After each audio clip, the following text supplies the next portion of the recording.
Hi,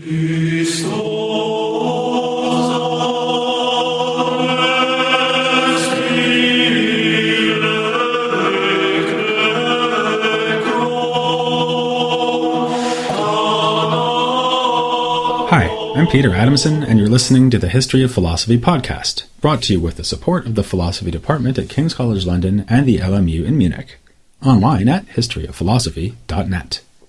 Today's episode, Just Measures, Law, Money, and War in Byzantium. The welfare of the state springs from two sources, weapons and laws. With these words, the 6th century Emperor Justinian put before his people the fruits of a remarkable undertaking.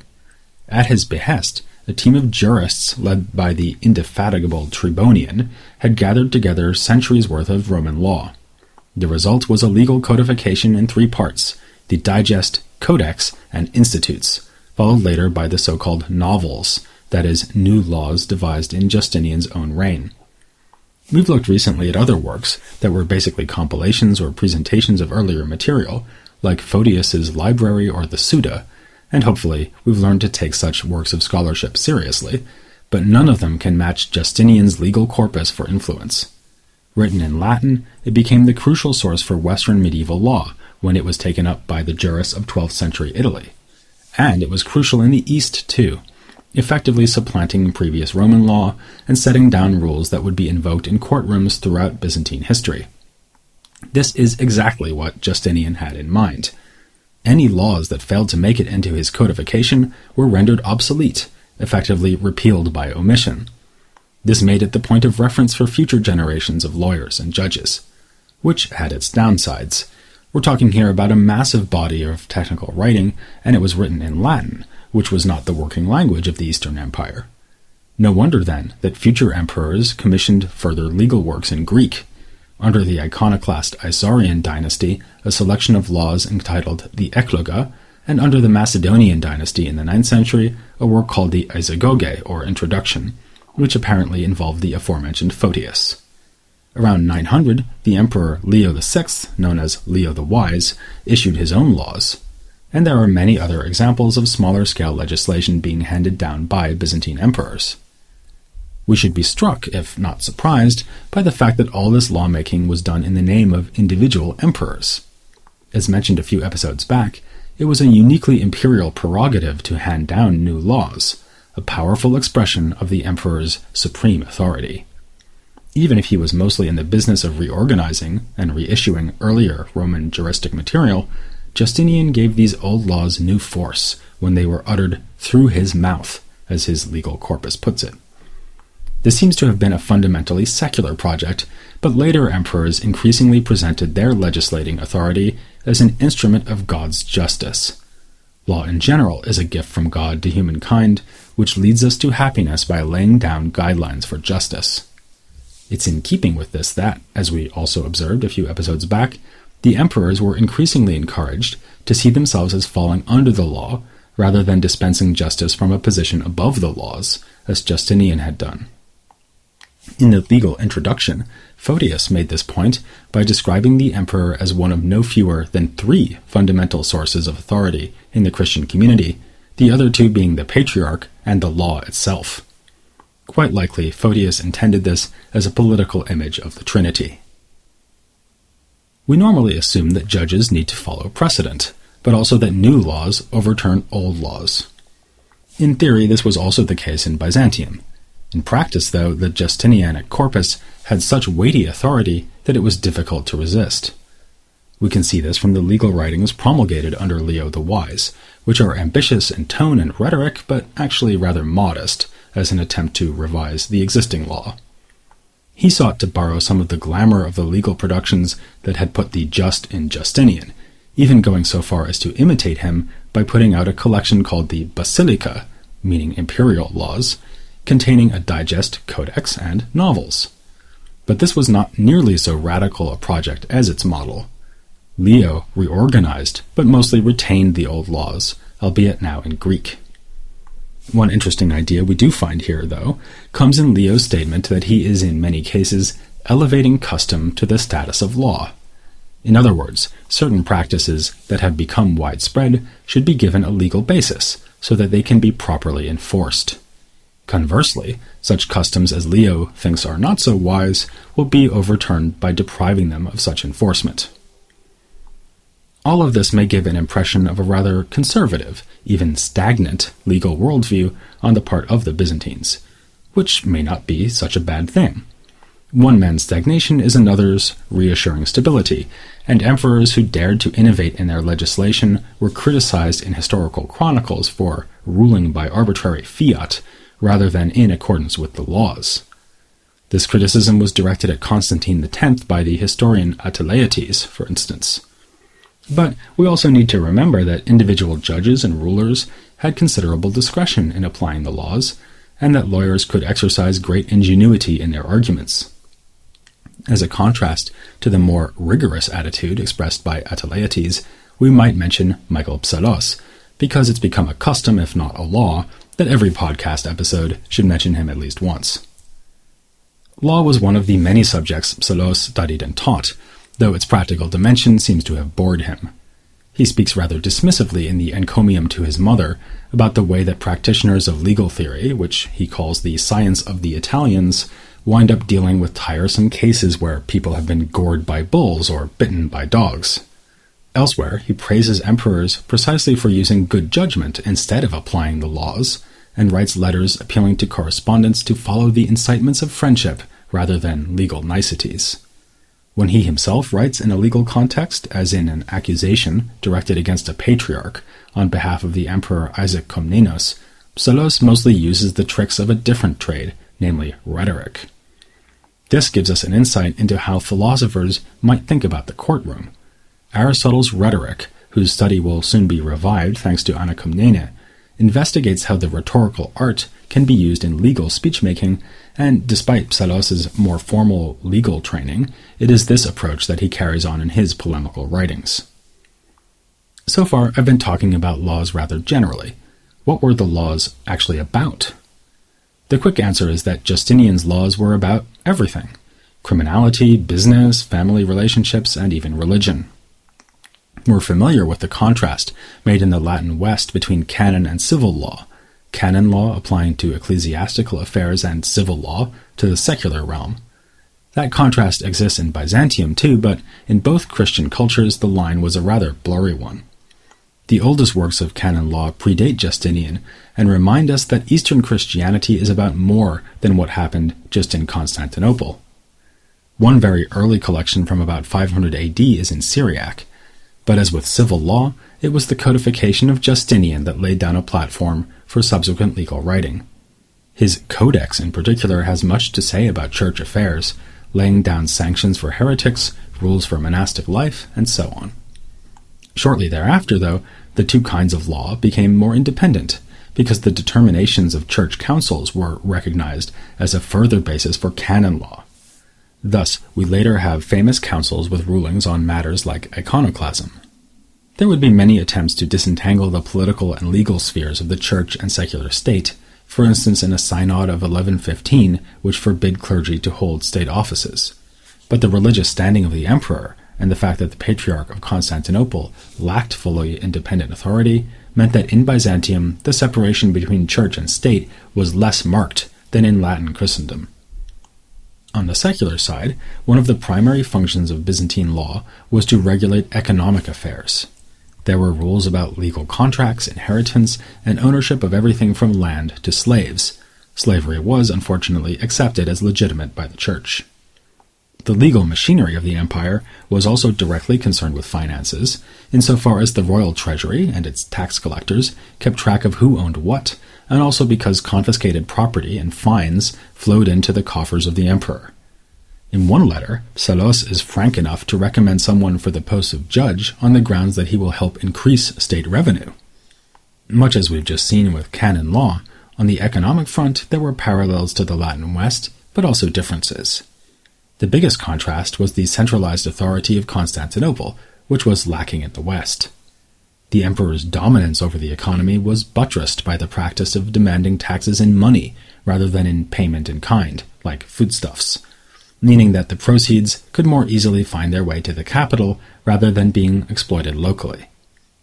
Indeed, imperial hegemony was inextricably linked to the physical coins minted in the emperors' and occasionally empresses' names.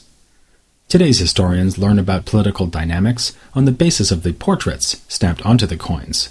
You may recall how Irene had her image depicted alongside that of her son when she was his regent. Even the physical form of the coin can be informative. A nice example is the gold miliaresion, issued under the Azorean dynasty, which was modeled on the dirham of the then dominant Islamic Empire. The power and geographical spread of the Byzantine realm meant that its coins served, in the words of one modern-day scholar, as the dollar of the Middle Ages. But there was a constant threat of debasement, that is, reduction in the amount of precious metal in the coins, and people of the time were well aware of this. Michael of Ephesus realized that coins themselves are a kind of commodity that can fluctuate in value, and some historical chroniclers complained about emperors who introduced relatively valueless currency. As one measure to help them avoid debasing the money, emperors legislated against the export of precious metals from the empire. And there are other signs that rulers were alive to the threat of trade imbalances, as when the Nicene court established after the Crusaders' sack of Constantinople tried to shore up its precarious position by forbidding the enjoyment of imported luxury items.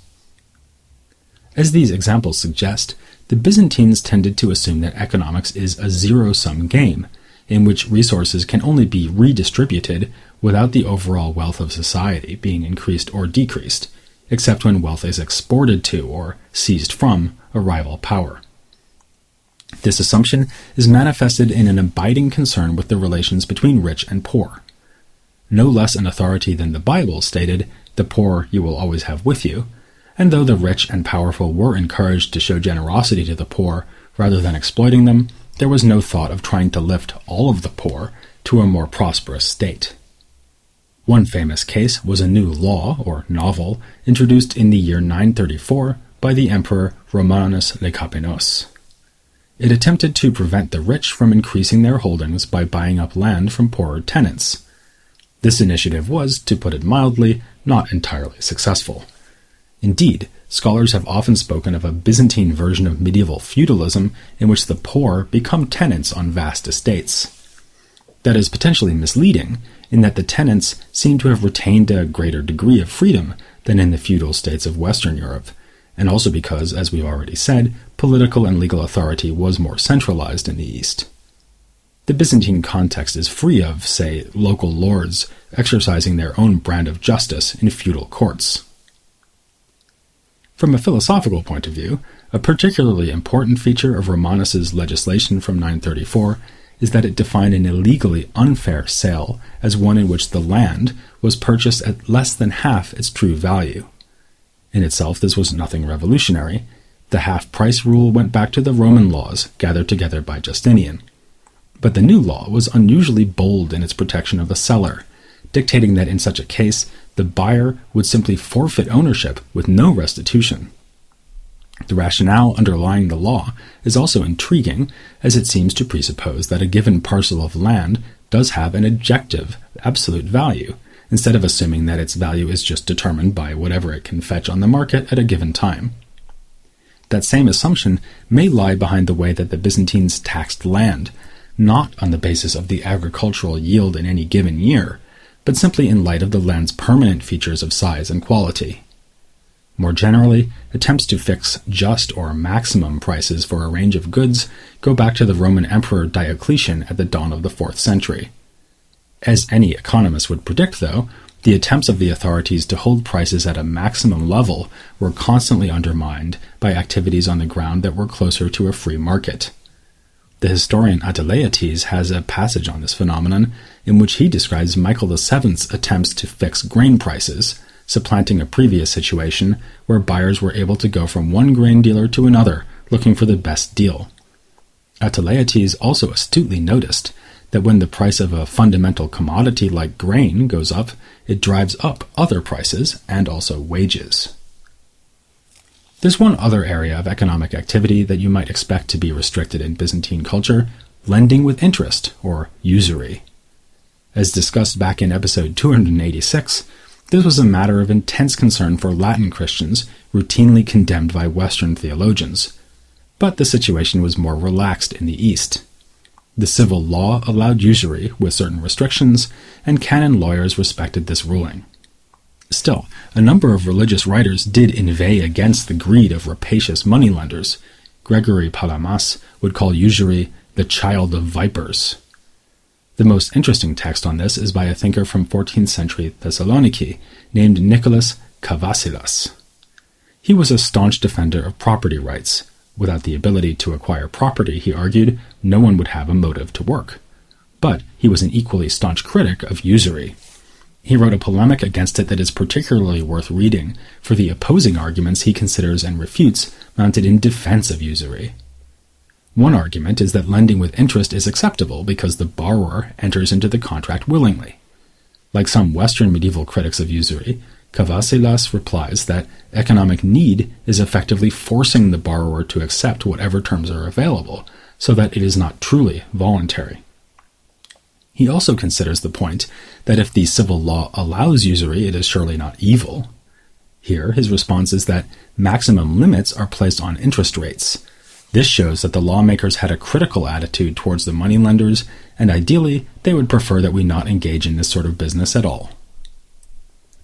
A more general moral concern with poverty is of course frequent in religious literature of the period, but perhaps no Byzantine text captures the issues so well as the Dialogue Between Rich and Poor, written by Alexios Makrembolites at Constantinople in 1343, hence in a time of upheaval as the empire was in its final decline. Alexios is obviously on the side of the poor, who are shown accusing the rich of selfishness and of failing to help their needy fellow humans. So greedy are the rich that if they could, they would appropriate the sun for themselves and prevent the poor from enjoying its rays. The rich should instead imitate God and his infinite generosity. Indeed, the whole purpose of wealth is nothing other than the aid of the less fortunate. All of this is heartfelt, but not particularly groundbreaking. Much as with Kavasilas's treatise on usury, this dialogue may be more interesting for the counter-arguments brought forward by the rich. They defend themselves on the grounds that there is no obligation to help those who have performed no service, and that it is simply in the nature of things for the poor to suffer. Besides, the rich point out, they have their own problems, with the government coming to tax them and meddling in their affairs. Sounds familiar, doesn't it? Let's now move on to one final topic that follows naturally from the spectacle of the rich ignoring the needs of the poor: warfare. Actually, there was no class warfare in Byzantium, nothing like a peasants' revolt, but there were plenty of other wars, and plenty of writing about the topic, including theological discussions of the moral status of soldiers and military manuals on the best strategies to use in battle. Again, there are parallels to the medieval West, with the difference that, according to some scholars, the Byzantines were far less belligerent than the Latin Christians, and also compared to contemporary Muslims. They launched no crusades, no jihad, but largely fought wars of defense or to reclaim lost territory.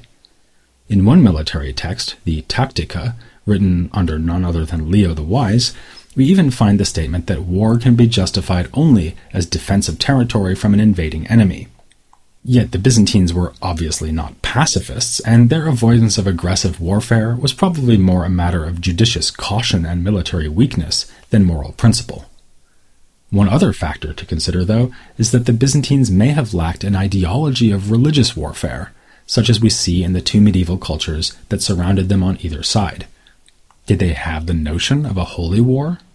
The answer is not a simple one. The idea of war as holy, or encouraged by God, did not sit well with the Christian commandment not to kill, and already in antiquity Greek church fathers had critical things to say about the life of soldiering. Origen had encouraged Christians to struggle towards faith, not with the sword. An influential passage in St. Basil suggested that soldiers were so morally tarnished by their deeds that they should refrain from taking communion for 3 years after killing in battle. Yet religious regalia and rituals were frequently adopted by the military. Icons might be placed on city walls or gates during a siege as an additional protective measure. The army was encouraged to fast before battle in hopes of securing God's favor. Prayers were a standard part of imperial triumphs, celebrating victory in the field. Christianity was, then, part of warfare, just as it was part of every other aspect of life in Byzantium. But acknowledging this is not the same as speaking of holy war. God, Christ, the Virgin, and the saints were regularly invoked in conflicts with the infidel, but also in internal conflicts between Christian armies. Thus we have, to give only one famous example, the Emperor Basil II riding off to do battle with Bardas Phokas, holding an icon of Mary. Furthermore, Byzantine intellectuals were dismissive of some aspects of holy war ideology known to them from other cultures, such as the Muslims' belief that fallen warriors would go directly to heaven, and the idea that crusaders would have their sins remitted. For them it was nonsense to suppose that you could free yourself from the stain of sin by going to war. If anything, fighting would expose you to further evils, even if the evil in question was a necessary one. In this episode, we've been looking at some of the more practical concerns of Byzantine society and bringing out the philosophical relevance of texts and discussions about these concerns. But there's another way that we can approach Byzantine texts from a practical perspective. We can think about them as physical objects. Nowadays, we tend to think of writing as information that can be transmitted electronically, copied effortlessly, and perused on anything from a paper printout to a phone. But in the medieval era, texts were unique physical objects. Copies, perhaps, but if so, then copies with their own idiosyncrasies, mistakes, organizing notations, and comments in the margin. This is something I've mentioned many times here on the podcast because I think it's important for us to understand how philosophical literature was transmitted in earlier times, which ultimately explains how we're able to read it today. Next time, though, we're going to get into this topic in unprecedented detail, as we devote a whole episode to Byzantine manuscripts. Just be glad you won't have to read it in my handwriting, which is terrible. That's here next time on the History of Philosophy without any gaps.